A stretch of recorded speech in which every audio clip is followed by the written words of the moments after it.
Hey guys, welcome to Pavi's Home Style. இன்னைக்கு நம்ம பார்க்க போறது agarapethasweet recipe. வாங்க வீடியோக்குள்ள போகலாம்.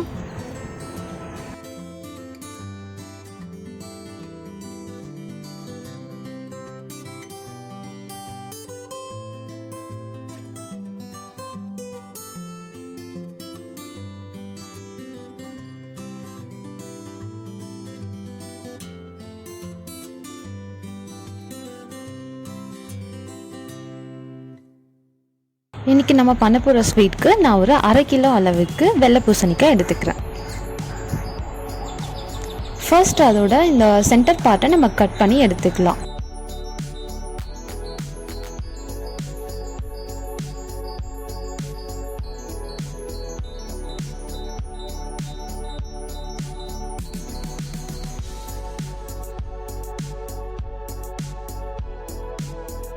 அடுத்து நம்ம இந்த மாதிரி வெளிப்பக்கம் இருக்கிற இந்த தோலையும் நம்ம ரிமூவ் பண்ணிக்கலாம்.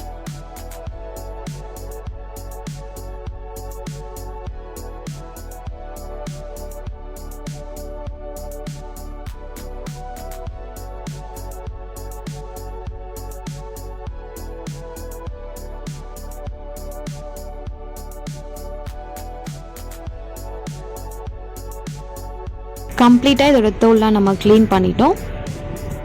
அடுத்து ஒரு ஃபோக் எடுத்து இந்த மாதிரி பண்ணிக்கோங்க. எதுக்காக இந்த மாதிரி பண்ணுறோன்னா, நம்ம ஜீரா தண்ணியில் இதை வேக வைக்கும் போது ஜீரா நல்லா உள்ளே இறங்குறதுக்காக தான் நம்ம இந்த மாதிரி பண்ணுறோம்.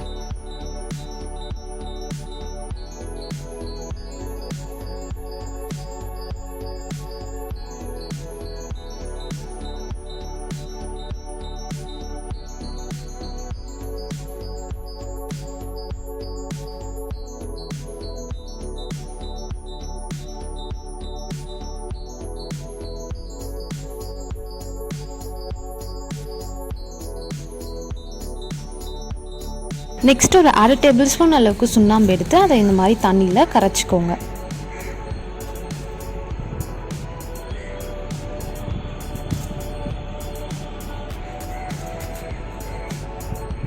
இப்போ இதை நம்ம இந்த பவுலில் போட்டு மிக்ஸ் பண்ணிக்கலாம். எதுக்காக நம்ம இப்போ இந்த தண்ணியை ஆட் பண்ணுறோம்னா, நம்ம இதை வேக வைக்கும் போது இந்த வெள்ளை பூசணிக்காவோட கலர் சேஞ்ச் ஆகாமல் இருக்கிறதுக்காக நம்ம ஆட் பண்ணிக்கலாம். அது மட்டும் இல்லாமல் இந்த ஸ்வீட்டோட அவுட்டர் சைட் பார்த்தீங்கன்னா ஒரு க்ரன்ச்சினஸ் கொடுக்கும். அதுக்காகவும் நம்ம இந்த சுண்ணாம்பு தண்ணியை இது கூட மிக்ஸ் பண்ணி ஊற வைக்க போகிறோம்.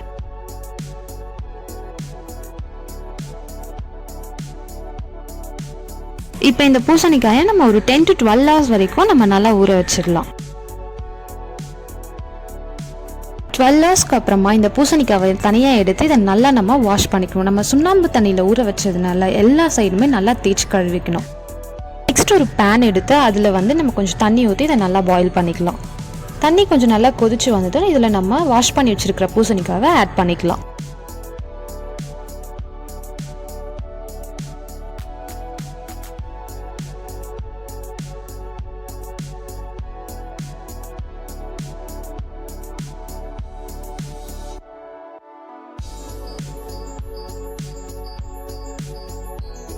ஒரு 15 மினிட்ஸ்க்கு அப்புறமா பார்த்தீங்கன்னா உங்களுக்கே நல்லா தெரியும், இந்த பூசணிக்காய் நல்லா வெந்து வந்திருக்கும். இது நல்லா வெந்ததுக்கப்புறம் என்ன பண்ணலாம், இதை நம்ம தண்ணியை தனியாக ஃபில்டர் பண்ணி எடுத்துக்கலாம். அடுத்து நம்ம ஜீரா ரெடி பண்ண போகிறோம். ஒரு 2 கப் அளவுக்கு சர்க்கரை எடுத்துக்கோங்க.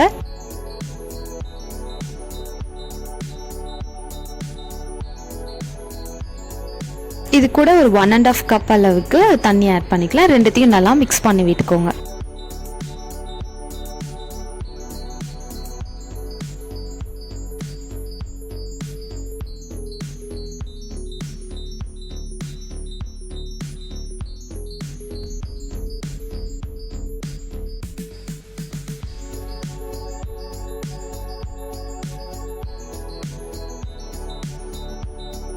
ஜீரா நல்லா கொதிச்சு வரும்போது நம்ம வேக வச்சிருந்த பூசணிக்காவை எடுத்து இதில் ஆட் பண்ணிக்கலாம்.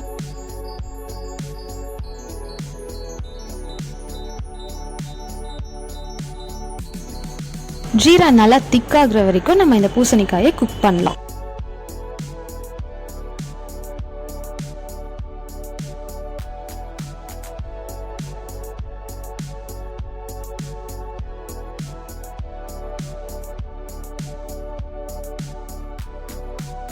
ஜீரா பார்த்தீங்கன்னா உங்களுக்கு இந்த மாதிரி ஒற்றை பதத்துக்கு வரணும்.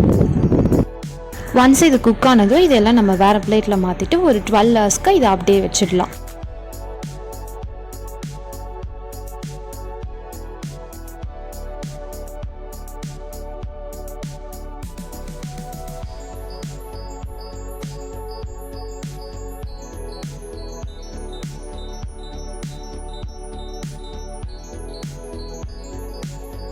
டுவெல் ஹவர்ஸ்க்கு அப்புறமா எடுத்து பார்த்தீங்கன்னா உங்களுக்கு அவுட்டர் சைடு கொஞ்சம் க்ரன்ச்சியாகவும் உள்ளே பார்த்தீங்கன்னா நல்லா சாஃப்டாக கொஞ்சம் ஜூஸியாகவும் கிடைக்கும். அவ்வளோதாங்க, யம்மியான ஆக்ரா பெத்தா ஸ்வீட் ரெசிபி ரெடி ஆகிடுச்சு.